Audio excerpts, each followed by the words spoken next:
سر یہ dead lock یہ کیوں ہو گیا؟ یہ تو پی ڈی ایم، یہ تو مطلب اتنی یہ تو سمندر سے گہری دوستی تھی نون کی اور پیپلز پارٹی کی، اور انہوں نے ایک دوسرے کو کبھی بھی سڑکوں پہ گھسیٹنے کا کچھ بھی نہیں کہا. یہ دوستی میں دراڑ کیسے پیدا ہو گئی؟ دیکھیں، کبھی دوستی نہیں تھی، ہمیشہ سے حریف رہے ہیں آپس میں، اور ابھی صرف 1 ڈیڑھ سال میں کیونکہ حکومت ان دونوں کے آپس میں ملے بغیر جو ہے وہ بن نہیں سکتی تھی، ہوں اور ان کو اپنے مقدمات ختم کروانے تھے. اور پھر جو معاشی صورتحال ہے، اور اس میں ابھی جو اصل مسئلہ پڑا ہوا ہے، ہر دفعہ الیکشن سے پہلے ہوں ترقیاتی فنڈز تقسیم کیے جاتے ہیں مختلف حکومتوں اور ارکان پارلیمنٹ کے مابین، اور اس کو بیسیکلی ترقیاتی فنڈ کہا جاتا ہے، لیکن وہ الیکشن کمپین کے لیے استعمال ہو رہے ہوتے ہوں ہیں. اس بار بھی ابھی کیونکہ ان حکومتوں کا صرف پریکٹیکلی اگر آپ دیکھیں تو 1.5 ماہ رہ گیا ہے اس حکومت کا. ہوں 13 اگست کو یہ اسمبلیاں ختم ہونی ہے، اس سے پہلے اگر یہ ختم کریں تو الگ بات ہے، لیکن 13 اگست ہی ہم ایگزیکٹلی اس کو دیکھیں تو آپ کے پاس اس ماہ کے 10 دن ہیں، اور پھر 1 ماہ اور 10 دن آگے ہیں، تو پورے 2 مہینے ہیں. تو تو اب یہ سر 13 اگست کو یوم تشکر منا رہے ہیں پھر پاکستان میں فائنلی؟ نہیں، میرا خیال ہے کہ وہ الیکشن ڈے والے دن جو ہے کہ پاکستان کے عوام جو ہے کہ وہ جو بھی دن منائیں گے اس کا اظہار اپنے ووٹ کے ذریعے سے کریں گے، اور یقینی طور کے اوپر تمام سیاسی جماعتوں کو اور ہر ادارے کو بھی اندازہ ہوگا کہ پاکستان کی عوام پچھلے 1 2 سال سے کن حالات سے گزرے ہیں، اور ہاں وہ سر، اپنی مجھے آپ نے کہا ہے، جذبات کا آپ نے یہ استعمال جو کہا ہے کہ ووٹ یہ کر رہے ہیں. جانے والے ہیں، مجھے اتنی خوشی ہو رہی ہے، یقین کریں اتنی خوشی میں کیا بتاؤں. بڑی خوشی ہو رہی ہے. تھینک یو سر، صبح صبح اچھی خبر جی سنائی آپ نے. سر ایک 2 روز پہلے نا بلاول بھٹو کی اور نبیل گبول کی آپس میں ہاتھ نہ ملانے والی ویڈیو جو ہے وہ کافی وائرل ہوئی ہے سوشل میڈیا پر. اس حوالے سے آپ کیا کہیں گے؟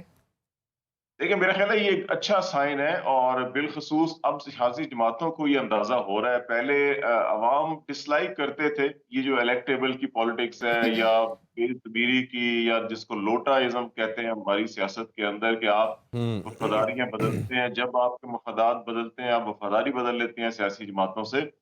تو اس کو جولائی 2022 کے ضمنی الیکشن میں بھی پنجاب میں آپ نے دیکھا ہوگا کہ وہ تمام کے تمام جو 20 لوٹے تھے جنہوں نے پی ٹی آئی کو چھوڑ کر پھر نون لیگ میں شمولیت حاصل کی تھی، ان سب کو مسترد کیا تھا عوام نے. تو جس کے بعد پی ایم ایل این نے کھلے عام اظہار کیا کہ ہم نے غلط ٹکٹ دیا، ہم نے اپنے لوگوں کو ٹکٹ دینے چاہیے.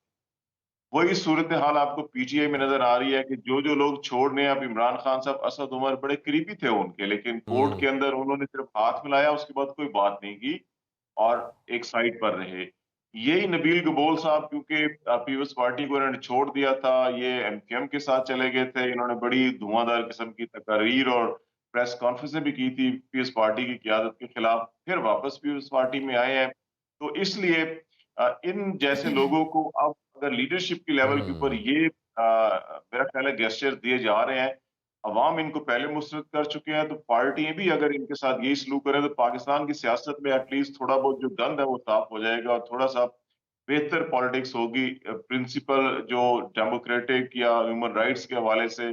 وہ چیزیں جو ہے پروموٹ ہوں گی. اگر اس قسم کی لوگوں کی حوصلہ افزائی جیسے ماضی میں کی جاتی رہی، اور ابھی بھی ہوں بدقسمتی سے بعض جگہوں کے اوپر کی جا رہی ہے، ان کو پروموٹ جیسے استحکام پاکستان پارٹی بنائی جا رہی ہے ابھی، ہوں اس میں بھی سارے وہی لوگ ہیں جو کبھی ایک جماعت میں تھے، کبھی دوسری میں تھے، کبھی تیسری میں تھے،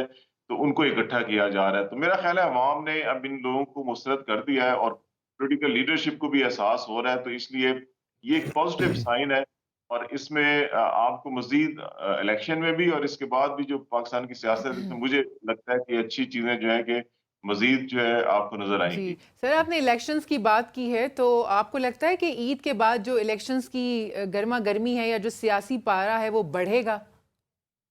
دیکھیں، سیاسی جو گرما گرمی وہ تو ابھی شروع ہو چکی ہے. پاکستان پیپلز پارٹی نے بھی جو سوات میں جلسہ کیا، بلاول بھٹو صاحب گئے وہاں پہ، تو اس کو پیپلز پارٹی یہی کہہ رہی ہے کہ ہم اپنی الیکشن کمپین شروع کر چکے ہیں. پی ایم ایل این محترمہ مریم نواز صاحبہ مختلف جگہوں کے اوپر جلسے کر رہی ہیں، تقریب کر رہی ہیں، وہ بھی اپنی الیکشن کمپین شروع کر چکے ہیں. پی ٹی آئی کی الیکشن کمپین تو 1 سال پہلے سے شروع ہوئی تھی، اب وہ اس حد تک ہو چکی ہے کہ باقی سارے جو ہے کہ وہ ان کو روکنے کے اوپر آئے ہوئے ہیں کہ بس کریں، آپ کی کمپین بہت ہو چکی ہے. ہوں تو یہ بہت سے حلقے تو یہ بھی کلیم کر رہے ہیں کہ ان کو حکومت کے انسائیڈر جو ہوتے ہیں پالیسی ڈیسیژن میکنگ کے اندر بڑا جن کا دخل ہوتا ہے،